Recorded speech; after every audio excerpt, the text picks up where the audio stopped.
The smell of fried chicken still haunts me.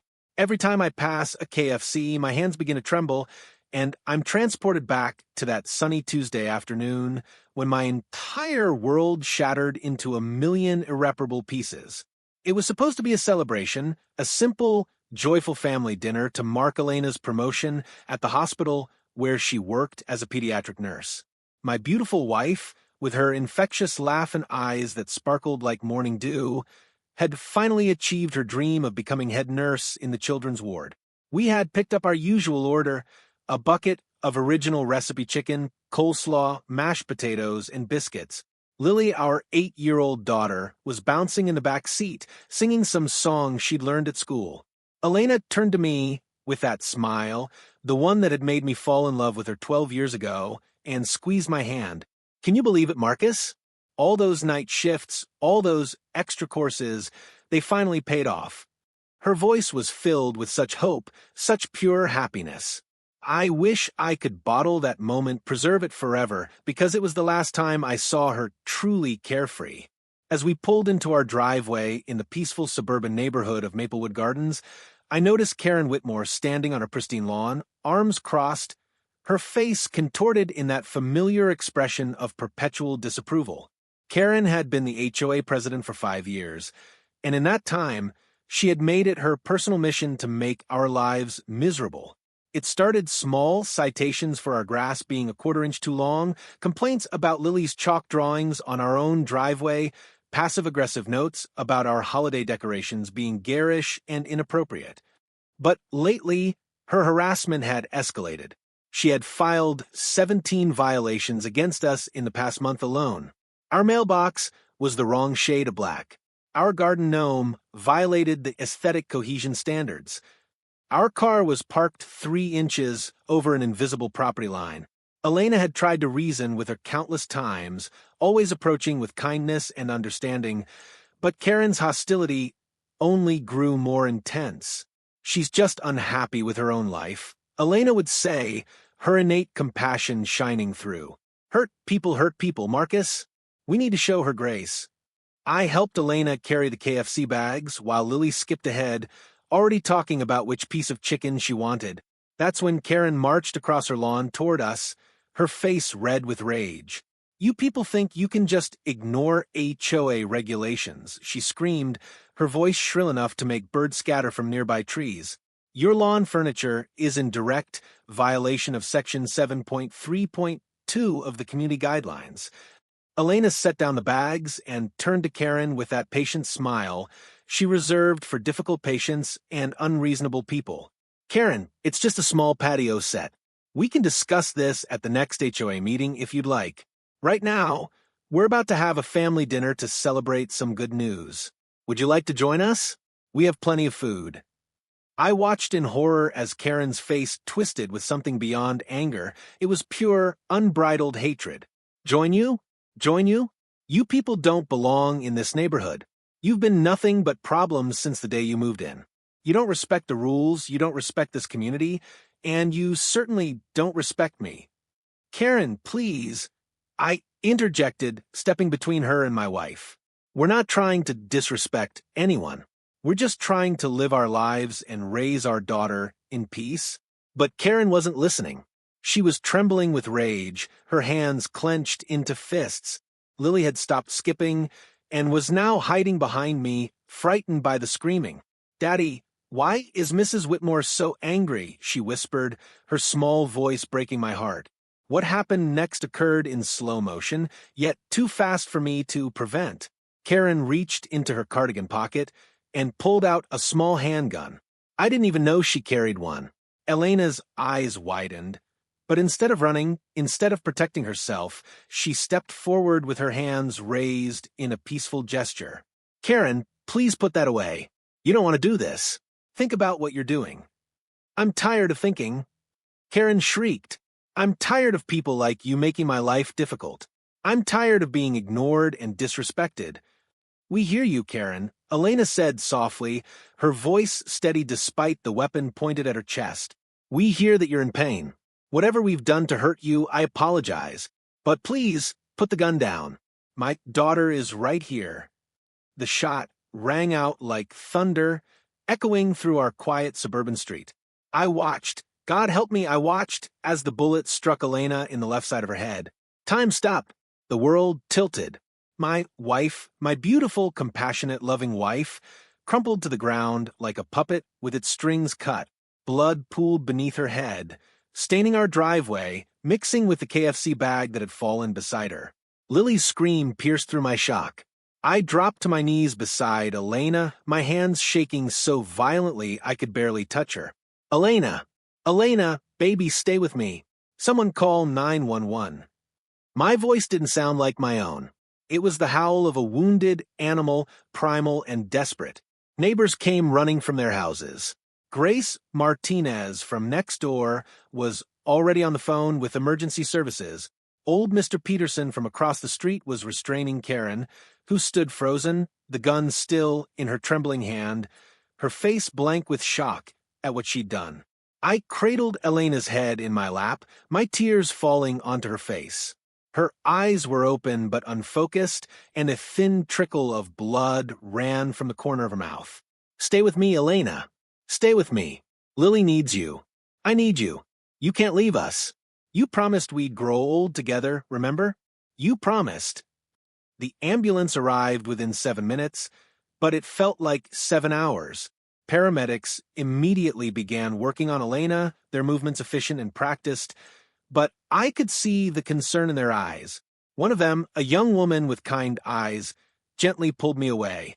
Sir, we need space to work. Are you her husband? I nodded, unable to form words. We're taking her to St. Vincent's. You can ride with us, but you need to step back now. I looked around for Lily and found her in Grace's arms, sobbing uncontrollably. Daddy, is Mommy going to die? She wailed. I wanted to lie, to tell her everything would be fine, but the words wouldn't come.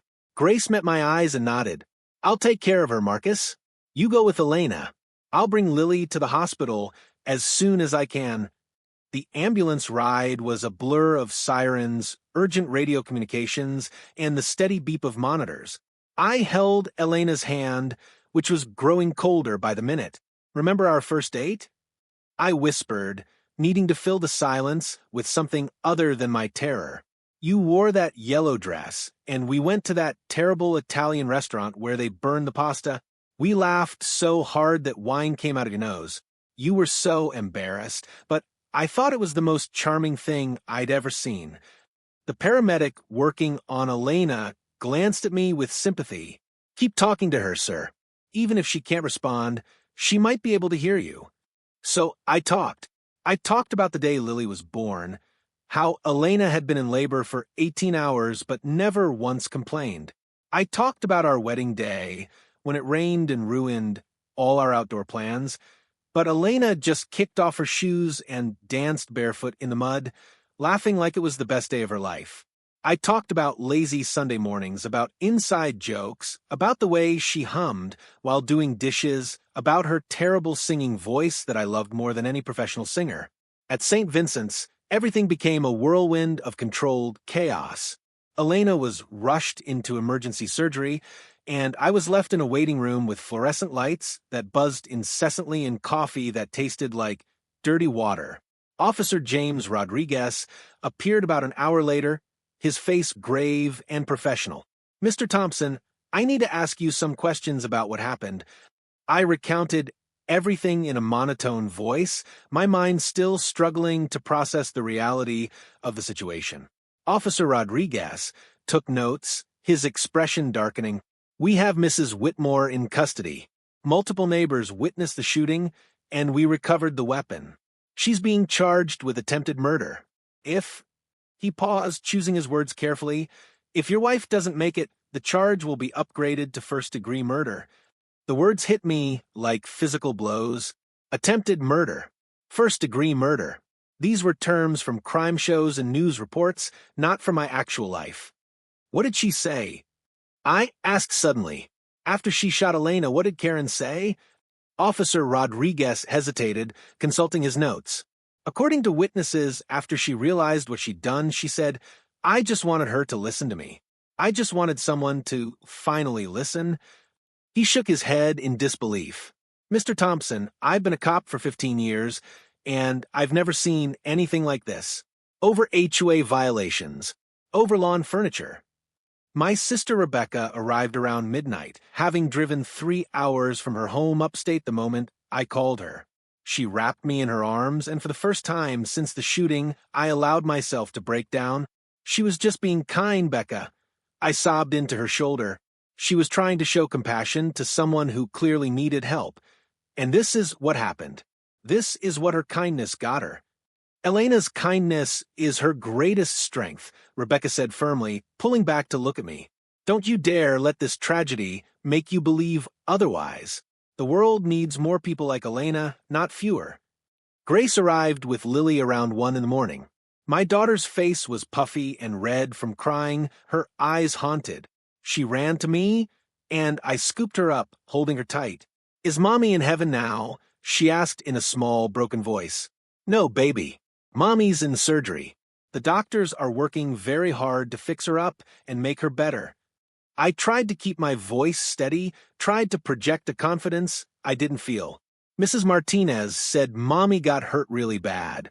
She said sometimes people don't wake up from being hurt that bad. Lily's lower lip trembled. I don't want Mommy to not wake up. Me neither, sweetheart. Me neither. Dr. Sarah Chun emerged from surgery at 4:47 a.m. I know the exact time because I was staring at the clock, watching each minute tick by like an eternity. Her surgical scrubs were stained with blood, Elena's blood, and her face was exhausted but unreadable. My heart plummeted. This was it. This was the moment my life would either continue or end. Mr. Thompson, she began, and I braced myself for the worst. Your wife is alive. I felt my knees buckle and Rebecca caught me. The bullet entered the left temporal region and lodged in her skull. By some miracle, it didn't penetrate deep enough to cause catastrophic brain damage. We removed the bullet and relieved the pressure from the swelling. The next 48 hours are critical. If she survives that, she'll need extensive rehabilitation. Can I see her? The words came out as a croak. Dr. Chen nodded. She's in ICU. She's in a medically induced coma to allow her brain to heal. She looks rough, Mr. Thompson. I want to prepare you for that. But she's a fighter. Her vitals are stronger than I expected. When I walked into that ICU room and saw Elena lying there, tubes and wires everywhere, her head wrapped in bandages, a ventilator breathing for her, I thought I might shatter completely. But Lily's small hand in mine kept me grounded. I had to be strong. For her. For Elena. I pulled a chair close to Elena's bed and took her hand. I'm here, baby, I whispered. Lily and I are both here. You're going to get through this. You're the strongest person I know. Days blurred into weeks. I practically lived at the hospital, leaving only when Rebecca or Grace forced me to go home, shower, and change clothes. Lily started having nightmares, waking up screaming every night. The school counselor said she was showing signs of PTSD. My 8-year-old daughter was traumatized, and there was nothing I could do to protect her from the memory of watching her mother get shot. The community rallied around us in ways I never expected. Elena's co-workers at the hospital organized meal trains. Neighbors we barely knew sent cards and flowers. Our church, led by Pastor Michael Green, held prayer vigils. The KFC manager, after hearing our story, sent a heartfelt apology and a donation to Elena's medical fund. Even the money helped, but nothing could fill the gaping hole in our lives. Karen Whitmore was denied bail. According to Officer Rodriguez, who checked in regularly, she was claiming she had acted in self-defense, that Elena had threatened her. The surveillance footage from our doorbell camera told a different story. It showed Elena with her hands raised peacefully, trying to de-escalate the situation when Karen pulled the trigger. The entire neighborhood had turned against Karen. Tom Whitmore, her husband, filed for divorce and moved out of state, unable to bear the shame and horror of what his wife had done. On the 9th day, Dr. Chun made the decision to bring Elena out of the induced coma. Her brain swelling has reduced significantly, she explained. We're cautiously optimistic. But Mr. Thompson, you need to understand that we don't know what kind of neurological damage she may have sustained. She might not be the same person she was before. I didn't care. I didn't care if she couldn't walk, couldn't talk, couldn't remember me. I just needed her alive. I needed the chance to tell her I loved her one more time. Watching Elena struggle back to consciousness was both beautiful and heartbreaking. Her eyes fluttered open, unfocused, and confused. She tried to speak, but the ventilator prevented it. Dr. Chun and her team worked quickly to remove the breathing tube, and Elena coughed and gasped, her face contorted in pain and confusion. Elena, it's Marcus. I'm right here, baby. You're safe. You're in the hospital, but you're safe. I held her hand, tears streaming down my face. Her eyes found mine, and for a moment there was no recognition. My heart stopped, then slowly, so slowly, something shifted in her gaze. Cuz.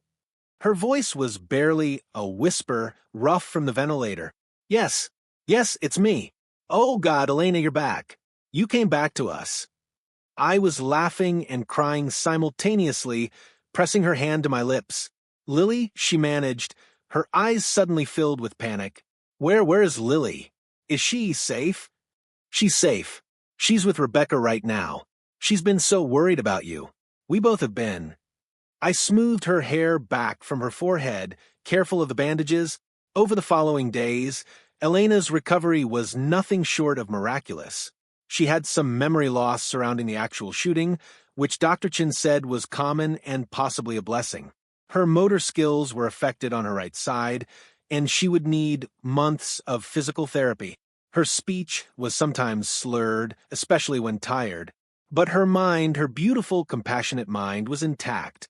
The first time Lily was allowed to visit, she approached Elena's bed tentatively, as if afraid her mother might break. Mommy, are you really okay? Elena's face crumpled with emotion, and she extended her left arm, her stronger side. Come here, my sweet girl. Come let Mommy hold you. Lily climbed carefully onto the bed, and Elena wrapped her arm around our daughter, tears running down both their faces. I'm so sorry you had to see that, baby. I'm so sorry you were scared. I thought you were going to die, Lily sobbed. I thought I lost you forever. I'm still here. I'm still your mommy, and nothing will ever change that. Not even a bullet to the head. Elena tried to smile, but it was wobbly and uncertain. As the weeks passed and Elena grew stronger, the question I'd been dreading finally came. Marcus, what happened to Karen? I had to tell her the truth. She's in jail awaiting trial. She's been charged with attempted first-degree murder. The DA says with the surveillance footage and all the witness statements, it's an open-and-shut case. She's going to prison for a long time. Elena was quiet for a long moment, staring out the window of her hospital room. I feel sorry for her, she finally said. I couldn't believe what I was hearing. Sorry? Elena, she shot you. She tried to kill you in front of our daughter. I know what she did, Marcus. Believe me, I live with the consequences every single day.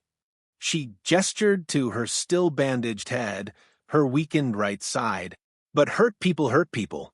Karen was clearly suffering from some kind of mental break. Whatever was going on in her life, whatever pain she was carrying, it drove her to do something unthinkable. I'm angry, yes. I'm hurt and traumatized, and I have nightmares about it. But I also know that holding on to hatred and anger will only poison me. So, what are you saying? You want to forgive her? I couldn't keep the disbelief from my voice. I'm saying I want to try. Not for her, for me. For Lily. I don't want our daughter to grow up watching me be consumed by bitterness and hatred. I want her to see that even after the worst thing imaginable happens, we can choose love over hate, forgiveness over vengeance. 6 months later, Karen Whitmore's trial began. Elena had been discharged from the hospital after 2 months and was making remarkable progress in her rehabilitation. She still had a slight limp and her right hand trembled when she was tired, but she was alive. She was home. That was more than anyone had dared hope for in those first dark days. The prosecution asked if Elena wanted to testify, and to everyone's surprise, she agreed. I tried to talk her out of it. You don't owe anyone this, Elena. You've been through enough. Let the surveillance footage and witness statements speak for themselves. But Elena was determined. I need to do this, Marcus. I need to face her. I need to understand why. The courtroom was packed the day Elena took the stand. Karen sat at the defense table, looking nothing like the angry, aggressive woman who had terrorized our neighborhood. She had lost weight, her hair was gray and unkempt, and her eyes were hollow. She looked broken. Elena walked slowly to the witness stand, her limp pronounced from nervousness. She was sworn in and took her seat, her eyes finding mine in the gallery. I gave her what I hoped was an encouraging smile, though my stomach was tied in knots. The prosecutor began gently, walking Elena through the events of that day. When they reached the moment of the shooting, Elena's voice wavered but didn't break. I saw the gun and I knew I should run. But I also saw someone in terrible pain.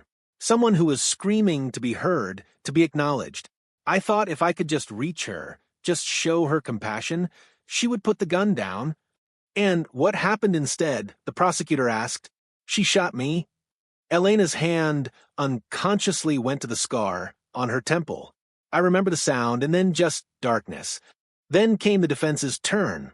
Karen's lawyer stood up, and I tensed, ready to object to any attempt to victim blame, even though I wasn't a lawyer and had no standing. But the question was unexpected. Mrs. Thompson, do you believe my client intended to kill you? Elena was quiet for a long moment, looking directly at Karen for the first time. Karen's eyes filled with tears, and she looked away, unable to hold Elena's gaze. I think your client intended to make me listen. Elena finally said, I think she was in so much pain that she couldn't see any other way to be heard. I don't think she woke up that morning planning to shoot anyone. But I do think in that moment she made a choice that had devastating consequences. The lawyer nodded. Do you hate my client, Mrs. Thompson? No, Elena said softly. I'm angry and I'm hurt, and I struggle every day with what happened. But hatred? No. Hatred would require energy I need for healing, for being a mother to my daughter, for rebuilding my life. Then Elena did something that shocked everyone in that courtroom. She turned directly to Karen and spoke to her. Karen, I forgive you. A collective gasp went through the courtroom. Karen's head snapped up, her face a mask of disbelief and anguish. You what? She whispered. I forgive you. Elena repeated, her voice stronger now. I don't know what pain you were carrying. I don't know what drove you to that moment. But I know that you're a human being who made a terrible, terrible mistake. And I know that carrying hatred for you will only hurt me and my family more than you already have. So I choose to forgive you. Not because what you did was okay. It wasn't. Not because there shouldn't be consequences. There should be. But because I need to be free of this, and forgiveness is the only path to that freedom.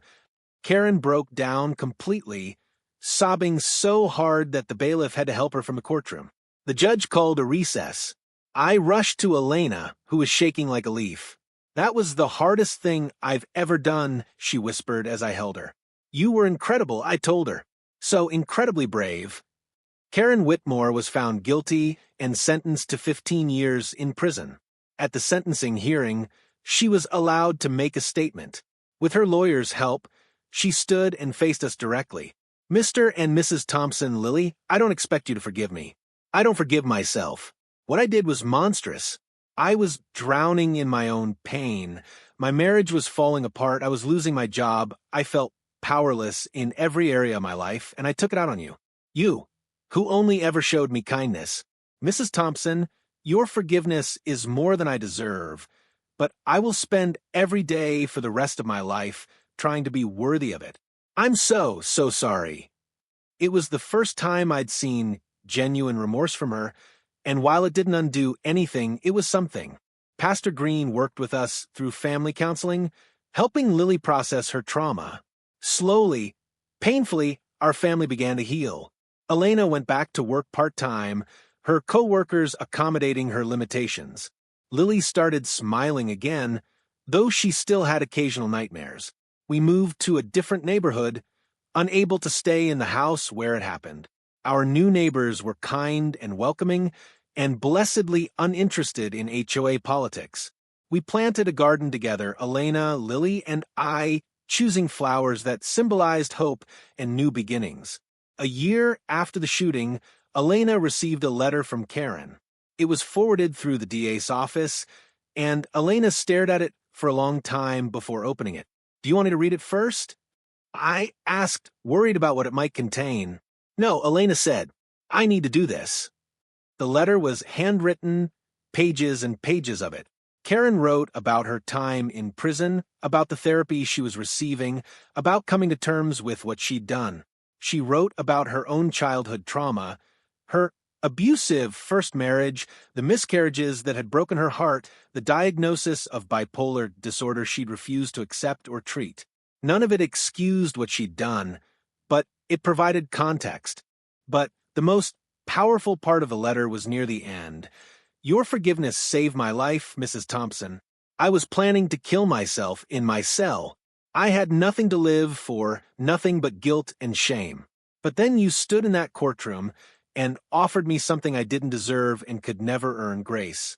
You saw me not as a monster, but as a broken human being capable of redemption. That gift, that incredible gift, made me want to live, not just exist, but actually live, to heal, to grow, to become someone worthy of the forgiveness you gave me. I've started college courses through the prison program. I volunteer in the prison library. I help other inmates who struggle with mental health issues. I'm trying every single day to be better. Because of you." Elena cried as she read it, and so did I. "Do you want to respond?" I asked. "Yes," she said without hesitation. "I want her to know that her growth and healing matter, that redemption is possible, even after the worst mistakes." Over the next 2 years, Elena and Karen exchanged occasional letters. It was something Elena needed for her own healing, to see that her forgiveness hadn't been wasted, that it had genuinely changed a life. I struggled with it sometimes, I'll admit. There were days when my anger at Karen would flare up, when I'd see Elena struggling with a physical task her injured hand couldn't manage, or when Lily woke up from another nightmare, and I wanted to rage at the woman who'd caused it all. But Elena was patient with me, just as she was patient with Lily, just as she was patient with Karen. "Forgiveness isn't a feeling, Marcus," she told me one night as we lay in bed. "It's a choice we make every single day, sometimes every single hour. Some days it's easier than others, but I choose it because the alternative, bitterness, hatred, vengeance, those things would destroy me.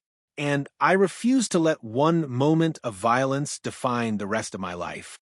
Lily, resilient in the way only children can be, eventually stopped having nightmares. She started a program at school called Kindness Ambassadors, inspired by her mother's example. She gave presentations about conflict resolution and choosing compassion even when it's hard. My little girl, who'd witnessed the worst of humanity, was determined to spread the best of it. 3 years after the shooting, Elena was invited to speak at a conference on forgiveness and restorative justice. She almost said no. Public speaking wasn't her thing, and talking about the shooting was still difficult. But finally she agreed. I sat in the audience with Lily, now 11 years old, and watched my wife stand before hundreds of people and share our story. "Forgiveness," Elena said, her voice steady and strong, "is not about saying what happened was okay. It's not about forgetting or pretending you were hurt. It's about refusing to let the worst moment of your life define all your moments going forward.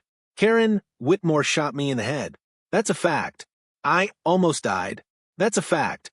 My daughter was traumatized. That's a fact. But it's also a fact that I'm still here, that I'm still a wife, a mother, a nurse, a friend, that I still get to wake up every morning and choose love over hate. And that's a miracle." She continued, "The woman who shot me was in pain, such deep, unacknowledged pain that it exploded outward in violence. That doesn't excuse what she did, but it explains it. And understanding the why behind someone's actions is the first step toward forgiveness. I could spend my life hating Karen, and I'd have every right to. Society would support that hatred, would call it justified. But hatred would poison me. It would seep into every corner of my life, affecting how I parent my daughter, how I love my husband, how I care for my patients. So I chose differently. The standing ovation lasted 5 minutes. People were crying, including the conference organizers. Afterward, dozens of people approached Elena with their own stories of pain and forgiveness, of choosing healing over hatred. One woman, who'd lost her son to drunk driving, hugged Elena for a long time. "Thank you," she whispered. "I've been stuck in my anger for years. You've shown me there's another way." That night, as our family sat together in our hotel room, Lily looked at her mother with pure admiration. "Mommy, you're like a superhero. But instead of having super strength or flying, your superpower is forgiveness." Elena laughed, pulling Lily close. "We all have that superpower, sweetheart. Every single one of us. We just have to choose to use it." 5 years after the shooting, Karen became eligible for parole. The parole board asked Elena if she wanted to make a statement. She did, but not the one they expected. "I support Karen's parole," she said. "She has done the work. She's gotten treatment for her mental health issues. She's educated herself. She's helped others. She's genuinely transformed her life. Keeping her in prison longer won't undo what happened to me, but releasing her will give her the chance to continue her redemption in the world where she can make a real difference." Karen was granted parole with strict conditions. She moved to a different state to start fresh, and she got a job at a mental health advocacy organization, using her story to help others recognize and treat their mental health issues before tragedy strikes. Elena and I are still married, still in love, still building our life together. The scar on her temple is a reminder, but it's no longer the most important thing about her story. The most important thing is what came after, the choice to heal, to forgive, to love despite everything. Lily is now applying to colleges, interested in psychology and conflict resolution. She wants to help people work through their trauma and choose healing. She's her mother's daughter in the best possible way. As for me, I've learned that strength isn't about being the toughest or the angriest. It's about watching your wife offer forgiveness to the woman who almost killed her and supporting that choice even when every fiber of your being wants vengeance. It's about letting your 8-year-old daughter cry in your arms night after night and assuring her that goodness still exists in the world. It's about believing, even in the darkest moments, that love is stronger than hate. The smell of KFC still makes me pause. But now, instead of only remembering the horror, I also remember what came after. The community that rallied around us. The medical team that saved Elena's life. The therapists who helped our family heal. The letters between two women who should have been enemies but chose understanding instead. The daughter who learned that even in the face of unspeakable violence, we can choose compassion. Karen Whitmore shot my wife in the head over lawn furniture. What she said next, "I just wanted someone to finally listen," revealed a broken woman in desperate need of help. And what Elena said in response, "I forgive you," showed to the world that even the deepest wounds can heal when we choose love over hatred. Our story isn't about a shooting. It's about what happens after. It's about the choice we all have every single day to either let our pain define us or to transform it into something beautiful. Elena chose transformation, and in doing so, she didn't just save her own life, she saved Karen's, Lily's, and mine too. If this story touched your heart, please share it with someone who needs to hear it. In a world that often feels divided by anger and hatred, we desperately need reminders that forgiveness, compassion, and redemption are possible, even in the darkest circumstances. Have you experienced trauma, betrayal, or violence that left you struggling with bitterness? You're not alone. Healing is a journey, not a destination, and forgiveness is a choice you make for yourself, not for the person who hurt you. Consider supporting organizations that provide mental health services, victim advocacy, and restorative justice programs. Help us create a world where people like Karen get the help they need before tragedy strikes, and where families like ours have the resources to heal afterward.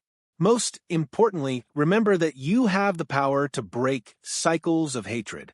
In your own life, with your own pain, you can choose differently. You can choose to be like Elena, not because it's easy, but because it's the path to freedom. Share your story. Seek help. Choose love. The world is watching, and your healing might be the inspiration someone else needs to begin their own journey toward forgiveness.